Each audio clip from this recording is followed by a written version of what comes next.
অনেক সময় এটা সেন্সিটিভ কথা, তবে বলবো অনেক সময় ধর্মীয় প্রচারণার ছদ্মবেশে অনেক টক্সিক কালচারাল প্র্যাকটিস তৈরি হচ্ছে, এবং আমি কাকে টক্সিক কালচারাল প্র্যাকটিস হিসেবে লেবেল করছি বলছি, এটা বলতে আমি কি বুঝাচ্ছি। ঠিক যে ধরনের কালচারাল প্র্যাকটিস একজন মানুষকে তার জীবনযাত্রায় তার কাছে যেটা স্বাভাবিক তার সেই জীবনযাত্রা থেকে একটা নিরাপত্তাহীনতার দিকে ঠেলে দিচ্ছে। আমরা জাজ করার কে আরেকজনকে?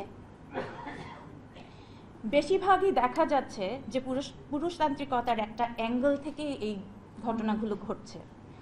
মোবিলাইজ করা হচ্ছে বড় বড় সম্মেলন, যেটা দেশটাকে টেনে নিয়ে যাচ্ছে এক অন্ধকারের যুগে। কথায় কথায় বলা হচ্ছে তাদের আরেকজনের জন্য ধর্মীয় অনুভূতিতে আঘাত করা হচ্ছে। কেন? আমার ধর্ম কি, আমার কি ধর্মীয় অনুভূতি হয় না? আমার ধর্মীয় অনুভূতিকে আক্রমণ করা হচ্ছে না কেন? শুধু একদিক থেকেই আমরা এই কথাটা শুনছি। সম্প্রতিকালে একটা মিম দেখলাম মেয়েদেরকে টার্গেট করে, সেটা কোনো মেয়েকেই ছাড়েনি, সব মেয়েকে এক মিমে ব্যঙ্গ করা হচ্ছে। কেন না? যে মেয়ে নাকি কামাই করে তার লাগে না জামাই, আর যে মেয়ে নাকি জামাই আছে তার লাগে না কামাই। এবং প্রথমেই এখানে ক্যাটেগরাইজ করে দেওয়া হয়েছে যে এটা হচ্ছে শাহবাগী ভার্সেস মুসলিম মেয়েদের।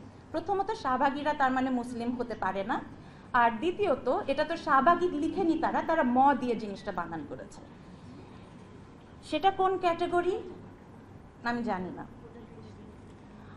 আবার দেখেছি এখানে প্রো রেপ ভাইরাল ভিডিও তৈরি করছে কিছু বীর পুরুষ।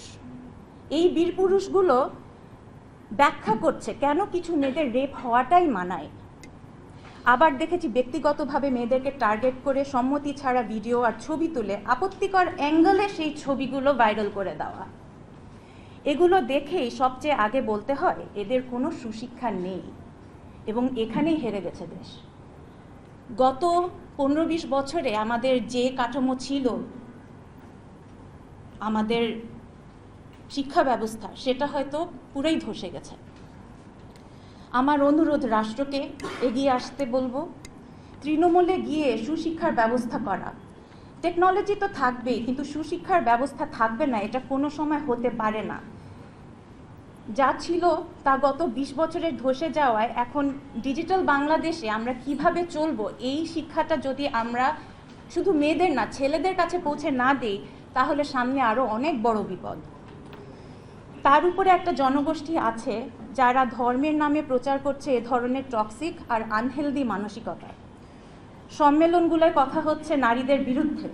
যে দেশের মানুষ নিরীহ, যে দেশের মানুষের প্রাণে কিছু সুন্দর ধর্ম আছে, সেই দেশের মানুষের দুর্বলতার জায়গায় সুবিধা নেওয়া হচ্ছে ধর্মকে এক রাজনৈতিক অস্ত্র হিসেবে ব্যবহার করে। বলা বাহুল্য, এ ধর্ম নয়, এ কেবল পলিটিক্স এবং পুরুষতান্ত্রিকতার এক প্রধান উদাহরণ। তারা আমাদের কেন এত ভয় পায়? নারীদের সমতা কি পুরুষদেরকে মুছে ফেলছে? কেন মুছে ফেলবে?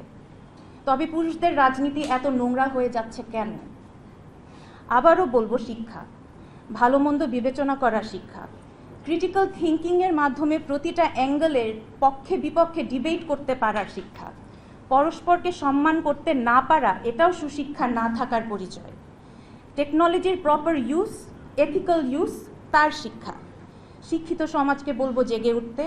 এখনই সময় ভালো কন্টেন্ট তৈরি করার এবং তা তৃণমূলে পৌঁছে দেওয়ার। আমি বলবো যে এটা যদি আমরা রাষ্ট্রীয়ভাবে একটু অর্গানাইজ করতে পারি, কন্টেন্টগুলো কিউরেট করতে পারি, তাহলে এটা অনেক দূর যাওয়ার সম্ভাবনা আছে। কেননা আমরা ফেসবুকে সম্পূর্ণভাবে নিয়ন্ত্রণ করতে পারবো না, এটা ফরেন টেকনোলজি।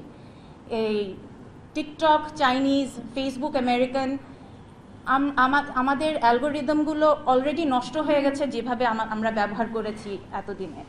কাজে এটাকে কাউন্টার করতে অবশ্যই ভালো কন্টেন্ট ছড়িয়ে করতে হবে।